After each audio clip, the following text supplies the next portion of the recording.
Hello বন্ধুরা, welcome আমার চ্যানেলে লক্ষ্মী সরকার ব্লগ। সো যারা যারা পেজটিতে প্রথম তারা ফলো করে দেবে, ভিডিওটা স্কিপ না করে শুরু থেকে শেষ অবধি দেখবে। এই দেখতে পাচ্ছ গোটা একটা কাঁঠাল নিয়ে নিয়েছি, কাঁঠালটাকে রস বের করে নেওয়া হয়েছে, নেওয়ার পরে ময়দা আর সুজি দিয়ে মেখে নেওয়া হচ্ছে।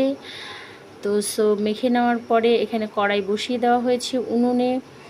এখন কড়াই মোটামুটি গরম হয়ে গেছে, ওখানে তেল দিয়ে দেবো, সাদা তেল। তারপরে একটু তেলটাকে গরম হতে দেব, গরম হতে দিয়ে তারপরে হয়েছে আমি গুটি গুটি গুটি গুটি করে ওই মাখা কাঁঠালের রস দিয়ে আটা সুজি ময়দা সুজি আর চিনি দিয়ে একটু চটকিয়ে নেওয়া হয়েছে। তারপরে হচ্ছে যে দিচ্ছি গোল গোল গোল গোল করে, দেখো কতগুলো লাল লাল, যখন এপিটোপিট উল্টায় যখন লাল হয়ে যাবে তখন তুলে নিতে হবে। দেখতে পাচ্ছ কত সুন্দর হয়েছে। এইভাবে আমি অনেকগুলো ভেজে নিব, কারণ একটার পর একটা অনেকটা আটাই ময়দা গুলা হয়েছে সুজি দিয়ে, ভাজতে একটু টাইম লাগবে। সো অনেকটাই তুলে নেওয়া হয়েছে, আবার দেওয়া হলো। সো কাঁঠালের সিজন, এখন কাঁঠালের বড়া পিঠা হবে না, এটা তো মানা যায় না।